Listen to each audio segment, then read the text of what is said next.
Assalamualaikum warahmatullahi wabarakatuh.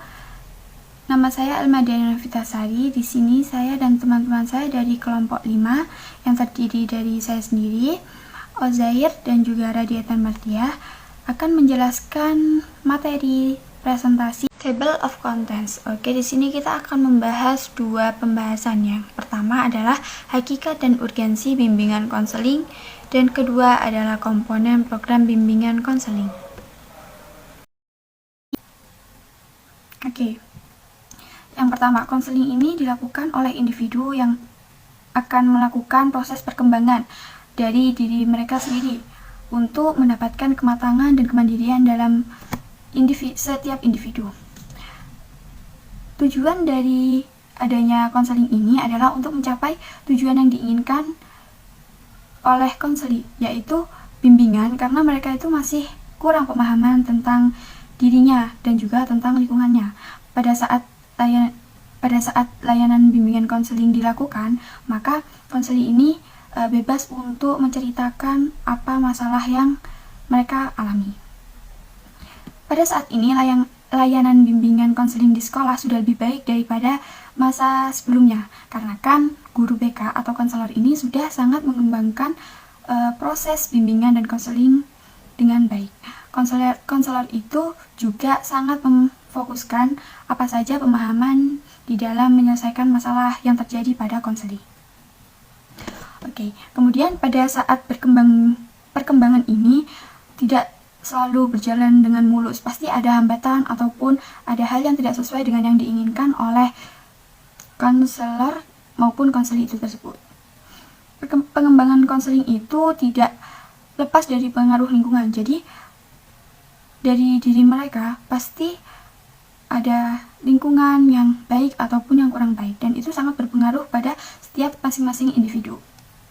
Seperti bagaimana gaya hidup yang dilakukan di lingkungan mereka, apakah di lingkungan mereka itu sudah melakukan gaya hidup yang lebih baik atau malah sebaliknya. Ada beberapa kesenjangan atau masalah yang banyak dilakukan atau perilaku yang kurang baik di lingkungan sekitar, seperti karena pertumbuhan jumlah penduduk yang cepat sehingga perkembangan di setiap penduduk di wilayah tersebut kurang dikembangkan. Kemudian kesenjangan tingkat sosial ekonomi masyarakat, bagaimana masalah yang ada pada sosial ekonomi di lingkungan tersebut.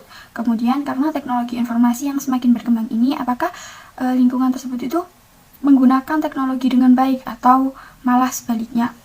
Seperti seharusnya pada lingkungan tertentu orang tua itu membatasi yang dibuka oleh setiap anaknya. Jadi apakah orang tua itu sudah melihat anaknya itu membuka atau menggunakan internet dengan baik? Karena pada akhir-akhir ini ataupun banyak lingkungan kehidupan yang kurang sehat, seperti penggunaan teknologi ini disalahgunakan. Anak-anak kecil ataupun yang lainnya melihat atau mengetahui tayangan pornografi seperti di televisi, di VCD ataupun di berbagai platform. Karena hal tersebut itu juga akan mempengaruhi daya pikir dari seorang individu. Kemudian penyalahgunaan alat kontrasepsi, minuman keras dan juga obat-obatan terlarang seperti narkoba, ketidakharmonisan dalam keluarga. Maka hal-hal tersebut itu yang telah disebutkan akan tidak sesuai dengan pribadi manusia yang diinginkan di Indonesia. Malah itu yang menyimpang dari perilaku yang diinginkan oleh Indonesia. Maka karena ada kesenjangan yang tidak enak itu, bagaimana guru bimbingan konseling dan juga orang tua itu memperlihatkan atau memfokuskan siswa untuk ke hal yang lebih positif. Oke, tujuan yang diharapkan adalah mempunyai implikasi yang dalam tujuan pendidikan nasional.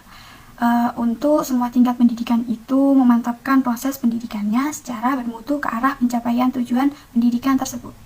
Nah, hal-hal yang dapat mencegah perilaku-perilaku seperti minuman keras ataupun pornografi yang ada di mana-mana dan juga tidak terjadi hal yang tidak diinginkan, maka konselor ini harus mengembangkan potensi dalam memfasilitasi individu atau konseling secara sistematik.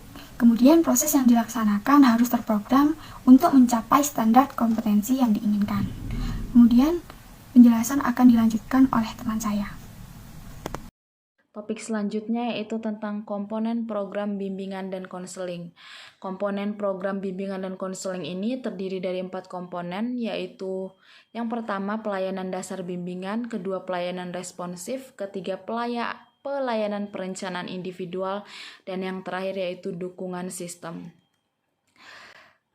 Yang pertama, pelayanan dasar atau guidance curriculum ini memiliki pengertian yaitu diartikan sebagai proses pemberian bantuan kepada seluruh konseli melalui kegiatan penyiapan pengalaman terstruktur secara klasikal atau kelompok yang disajikan secara sistematis dalam rangka mengembangkan perilaku jangka panjang sesuai dengan tahap dan tugas-tugas perkembangan yang dituangkan sebagai standar kompetensi dan kemandirian yang diperlukan dalam pengembangan kemampuan memilih dan mengambil keputusan dalam menjalani kehidupannya.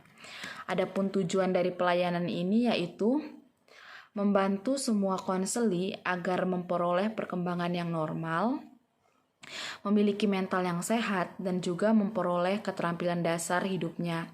Atau dengan kata lain, membantu konseli agar dapat mencapai tugas-tugas perkembangannya. Secara rinci, tujuan pelayanan dapat dirumuskan sebagai upaya untuk membantu konseli agar yang pertama, memiliki kesadaran atau pemahaman tentang diri dan lingkungannya, pendidikan, pekerjaan, sosial budaya, dan juga agama. Yang kedua, agar konseli mampu mengembangkan keterampilan untuk mengidentifikasi tanggung jawab atau seperangkat tingkah laku yang layak bagi penyesuaian diri dan lingkungannya. Ketiga yaitu mampu menangani atau memenuhi kebutuhan dan masalahnya. Yang terakhir yaitu mampu mengembangkan dirinya dalam rangka mencapai tujuan hidupnya. Adapun fokus pengembangan dari pelayanan ini yaitu untuk mencapai tujuan tersebut, fokus perilaku yang dikembangkan menyangkut pada aspek-aspek pribadi, sosial, belajar, dan karir. Semua ini berkaitan erat dengan upaya untuk membantu konseli dalam mencapai tugas-tugas perkembangannya sebagai standar kompetensi kemandirian. Komponen selanjutnya yaitu pelayanan responsif. Pelayanan responsif ini merupakan pemberian bantuan kepada konseli yang menghadapi kebutuhan ataupun masalah yang memerlukan pertolongan dengan segera. Sebab apabila tidak segera dibantu, maka akan menimbulkan gangguan dalam proses pencapaian tugas-tugas perkembangan. Konseling individual, konseling krisis, konsultasi dengan orang tua, guru, dan alih tangan ahli lain adalah ragam bantuan yang dapat dilakukan oleh pelayanan responsif. Adapun tujuan dari pelayanan responsif ini yaitu untuk membantu konseli agar dapat memenuhi kebutuhan dan memecahkan masalah yang dialaminya, atau membantu konseli yang mengalami hambatan, kegagalan dalam pencapaian tugas-tugas perkembangannya.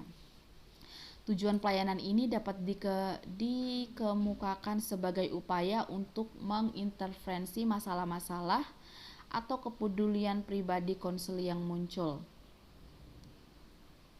segera dan harus dirasakan saat itu, berkenaan dengan masalah sosial pribadi dan atau masalah perkembangan pendidikan. Adapun fokus perkembangan dari pelayanan responsif ini yaitu bergantung kepada masalah dan kebutuhan konseli itu sendiri. Masalah dan kebutuhan konseli berkaitan dengan keinginan untuk memahami suatu hal karena dipandang penting bagi perkembangan dirinya secara positif. Kebutuhan ini seperti kebutuhan untuk memperoleh informasi antara lain tentang pemilihan karir atau program studi, sumber-sumber belajar, bahaya obat-obatan terlarang, minuman keras, narkotika, pergaulan bebas, dan masalah lainnya seperti yang berkaitan dengan berbagai hal yang dirasakan atau ketidaknyamanan hidup dan menghambat perkembangan diri konseli itu sendiri karena tidak terpenuhinya kebutuhannya atau gagal dalam mencapai tugas-tugas perkembangan. Masalah konseli pada umumnya tidak mudah diketahui secara langsung, tetapi dapat dipahami dengan gejala-gejala perilaku yang ditampilkannya. Demikian penjelasan dari saya. Materi selanjutnya akan disampaikan oleh teman kelompok saya. Terima kasih. Di sini saya akan menyampaikan materi yang selanjutnya, yaitu tentang komponen program bimbingan konseling. Seperti yang telah dijelaskan dalam Depdiknas tahun 2007, dalam terdapat buku penataan pendidikan profesional konselor dalam layanan bimbingan konseling menjelaskan bahwa komponen program bimbingan konseling tercantum 4 komponen layanan. Yang pertama yaitu pelayanan dasar bimbingan, yang kedua yaitu pelayanan perencanaan individual, yang ketiga yaitu pelayanan responsif, dan yang keempat yaitu dukungan sistem. Selanjutnya yaitu tentang pelayanan perencanaan individual. Pelayanan perencanaan individual dapat diartikan sebagai bantuan kepada konseli agar konseli mampu untuk merumuskan dan melakukan aktivitas yang berkaitan dengan perencanaan masa depan berdasarkan pemahaman tentang kelebihan dan kekurangan dirinya, serta untuk memberikan pemahaman sebuah peluang dan kesempatan yang tersedia di lingkungannya. Untuk tujuan perencanaan individual sendiri, ini diharapkan akan membantu konseli dalam hal yang pertama yaitu memiliki pemahaman tentang dirinya sendiri dan lingkungannya. Yang kedua yaitu mampu merumuskan tujuan perencanaan atau pengelolaan terhadap perkembangan dirinya, baik menyangkut aspek pribadi, sosial, belajar, maupun karir. Setelah mampu melaksanakan tujuan dari perencanaan individual, konseli diharapkan mampu untuk yang pertama yaitu mempersiapkan diri untuk mengikuti pendidikan lanjutan, merencanakan karir, dan mengembangkan kemampuan sosial pribadi yang didasarkan pada pengetahuan akan dirinya, informasi tentang sekolah atau madrasah, dunia kerja, dan masyarakatnya. Mampu menganalisis kekuatan dan kelemahan dirinya dalam rangka pencapaian tujuannya, dapat mengukur tingkat pencapaian tujuan dirinya, dan yang terakhir yaitu dapat mengambil keputusan yang merefleksikan perencanaan dirinya. Untuk yang terakhir yaitu tentang dukungan sistem. Dukungan sistem dalam bimbingan konseling merupakan komponen pelayanan dan kegiatan manajemen, tata kerja, infrastruktur, atau teknologi informasi dan komunikasi, dan merupakan pengembangan kemampuan profesional konselor secara berkelanjutan yang tidak langsung memberikan bantuan kepada konseli dan memfasilitasi kelancaran perkembangan konseli. Berbeda dengan 3 komponen di atas yang telah dijelaskan, yaitu bisa dikatakan sebagai komponen pemberian bimbingan secara langsung. Hal ini merupakan dukungan kepada konselor dalam rangka memperlancar penyelenggaraan pelayanan bimbingan dan konseling.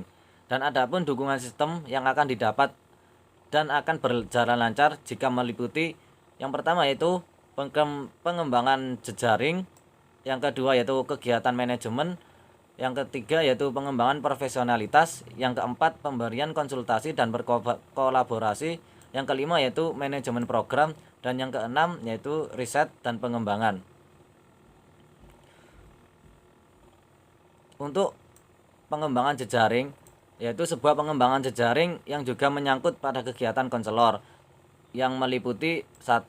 Konsultasi dengan guru, 2. Menyelenggarakan program kerjasama dengan orang tua dan masyarakat, yang ketiga yaitu berpartisipasi dalam merencanakan dan melaksanakan kegiatan sekolah, yang keempat bekerja sama dengan personel sekolah lainnya untuk menciptakan lingkungan sekolah yang kondusif yang berguna bagi pengembangan konseli.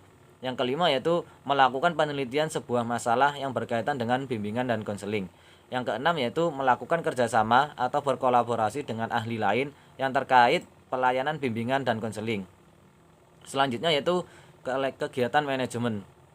Kegiatan ini bisa dikatakan sebagai upaya untuk memantapkan, memelihara, dan meningkatkan program bimbingan dan konseling melalui kegiatan sebagai berikut. Yang pertama yaitu pengembangan program.